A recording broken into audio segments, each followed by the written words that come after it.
On se réfère de moins en moins au père et on préfère de plus en plus le fils. C'est comme ça, c'est dans l'air du temps. On dit que c'est la vie, qu'on ne peut devenir sage que si l'on tourne la page. Et si les bonnes choses ont une fin, je crains que les mauvaises n'en aient point. Comme la finitude ou l'ingratitude, l'inquiétude. On parle aussi de guerre. Guerre de succession entre celui qui précède et celui qui lui succède.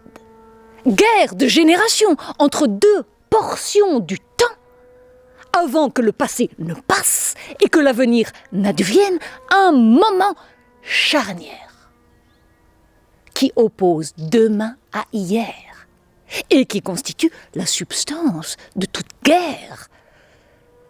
Et le pire, c'est qu'il y a toujours un moment crucial où l'on doit prendre parti, choisir entre les deux parties, entre le passé et l'avenir, entre l'ancien et le nouveau, entre ce qui est et ce qui va être, entre le crépuscule et l'aube. Alors sur le plan analogique, pour ne pas dire anecdotique, je songe à la finale entre la France et l'Argentine, qui oppose le vieux Messi et le jeune Mbappé. Et ce n'est pas moi, c'est le destin qui aura un mal de chien à les départager.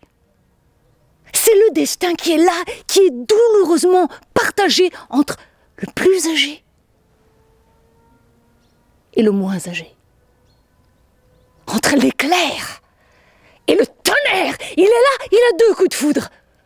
Avec un cœur qui balance entre la sagesse et la vitesse de la lumière. Le destin aussi a ce fâcheux travers de ne savoir renoncer à rien. Si ça ne tenait qu'à lui, il aurait gardé les deux. Mais là n'est pas la volonté de Dieu. Il est contraint et forcé de remplacer une chose par une autre pour que la vie continue. Alors que va-t-il faire ? Sacrifier le Père pour glorifier le Fils ? Ou glorifier le Père en sacrifiant le Fils ? Le destin n'en peut plus. Il ne sait plus sur quel pied danser, le droit de Messi ou le gauche de Mbappé. Il n'a que 90 minutes pour trancher entre le maître et l'élève. Qui va entrer et qui va sortir de l'histoire? Et ne lui dites surtout pas que le premier n'a plus le temps d'espérer, alors que le second a tout son temps.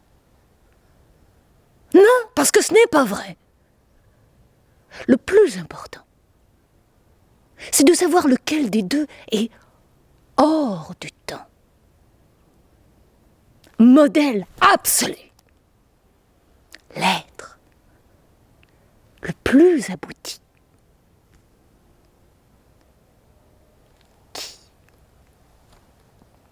Qui Mbappé le jeune ou Messi l'ancien?